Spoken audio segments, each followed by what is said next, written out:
start getting into modern homes, is there a cutoff? Is it like after 2000? Is it after 2010? Is it like, does it have to be built in the last 6 months? I think it's just something that's like from the past couple years that, is new enough that you feel like you don't have to upgrade a ton of stuff like Rogers mid-century homes that have the pink tile and all the fun stuff you have to change out. You don't want to rock the pink tile, man? And green at the same time? Yep. It's ugly. Sorry. You might love it, but you might love it, Roger. I don't have the affinity. So talk to me a little bit about maybe what the modern home looks like, and even if you can, contrast a little bit to some of the older homes. Yeah, so the new construction stuff that's coming out, you're going to really see like the big steeped roofs, lots and lots of windows, but it's and lots of kind of metal, metallic-y siding or cement siding, lots and lots. I mean, that's kind of stuff that you've been seeing a lot with the new construction stuff that's coming out compared to the old stuff, which was, cedar siding and single pane windows. This is all super efficient materials that people really, really want to put into a new house. And they're not cheap materials either, though. Sure. So concrete walls.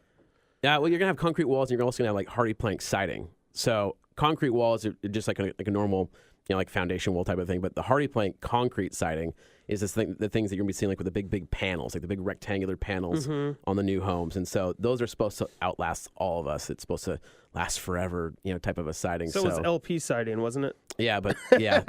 Till it rained. Tim, so the common characteristics, I think a lot of people, the great room is a big one.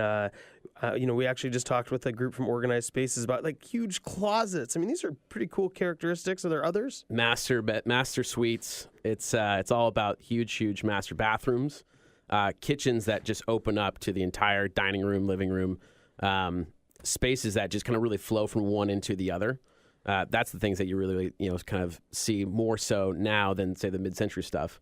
That's kind of what people demand when they buy these new homes. So. Are they more expensive? It seems to me, looking from the outside, well, if everything's open, there'd be less walls. Yeah, you definitely pay a premium just because part of it's the newest, coolest thing. Sure. But it's also, it's expensive to build homes here in Seattle.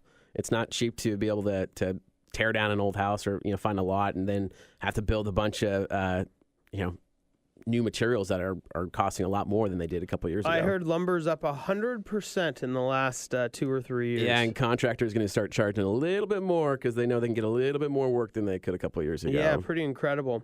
I guess they are getting more expensive in some ways. Yeah. And it's new construction in general is going to be a lot more expensive than just a resale of a house. But that said, it's the newest thing. You pay a premium to have something that it's sexy. It is sexy. Yeah. It is. It's new. You can tell your friends that you don't have this. It's got like the new house smell, like the new car smell. Yep. It's a little bit different. It doesn't quite smell as bad as a car, but yeah. No? I don't know. Like you get all the new carpet and the paint.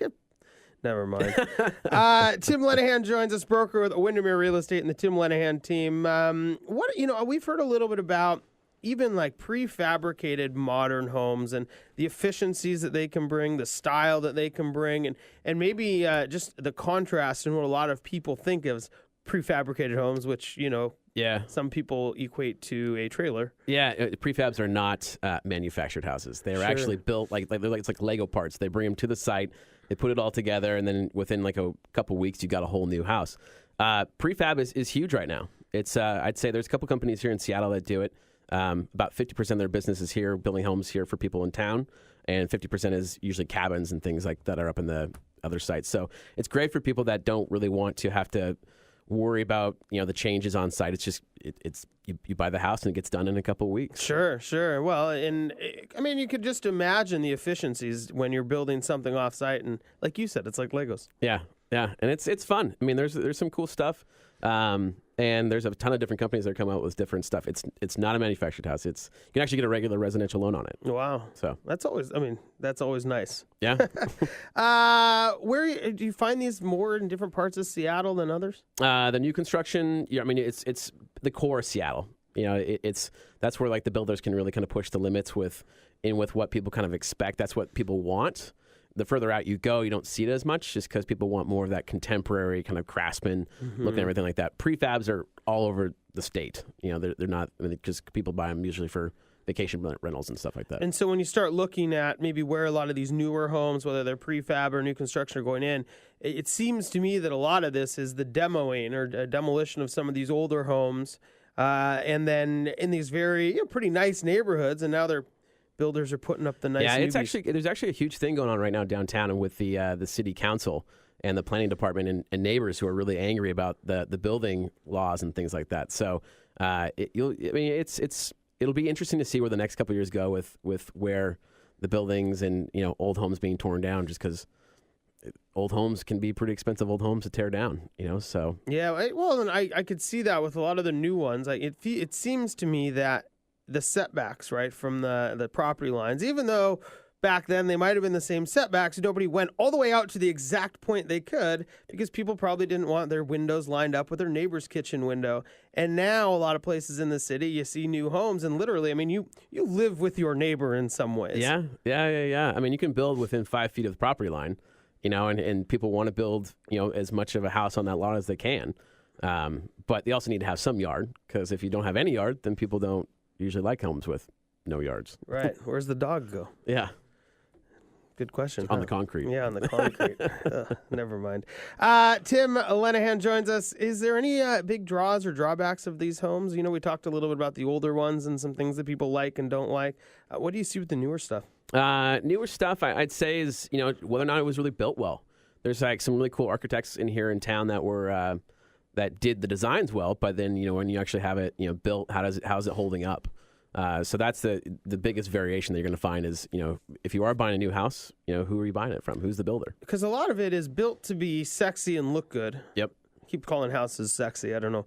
But it's built to be sexy and look good. But really, it's a little bit of that lipstick on a pig type thing. Even though it's a new house, maybe it isn't as built as well. Maybe the doors aren't solid wood. There's a ton of places especially to skimp but still look good. As the prices start going up, you're going to start seeing people kind of dumb down the construction and stuff like that. So find builders that find them where they're building, go after what they're building, because you don't want to find some new builder that's just getting in the game and then not be able to know what type of homes he's building. when it falls down. Exactly. That's really what you mean to say, right?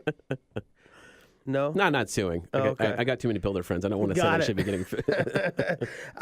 Is this a growing trend, do you think? We've talked a lot on our show about the lack of housing here in Seattle.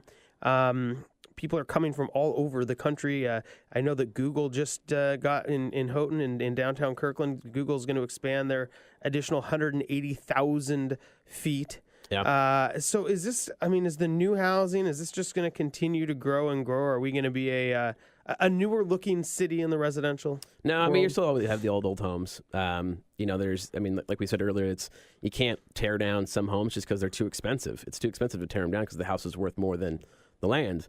But especially in city building, there's not a ton left. You go outside like a bit of Bothell and stuff like that where there's new homes everywhere. But to find and that's the big demands in city. That's where, because of the commutes. Yeah. So I'd say it's going to keep on growing, but it's going to be hard to find something that you really, really want. Riddle me this here, Tim. In city, okay? Yep. Now, if you live on the east side, Yep. in city, Bellevue's pretty big. If you live in Seattle, in city is like, I would never cross the bridge for the life of me. What constitute this kind of in city? Where do the suburbs start now? I'd say suburbs start up in probably Shoreline, kind of like north of 145th, and kind of start getting up into the Seattle. To me, is the real in city, and even like from like 85th down to like downtown, and even from like West Seattle, like kind of Georgetown up.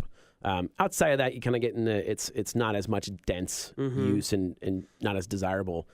Or it's not as expensive as a lot of the stuff you can get on the outskirts of that. Yeah, and it is on the east side. It seems to be. There's a lot of high density in downtown Bellevue, and then it kind of spreads itself out from there. Yeah. Because Seattle is like north to south. You're limited by water and water. Bellevue, you can kind of go all the way to the mountain. It's just a little bit more room for expansion. But it's also pretty close to a lot of the jobs that are over here on the east side. So. It's just kind of apples, oranges in between the two different neighborhoods. Depends on if you like to ride the Microsoft connector or not. There you right? go. Bye.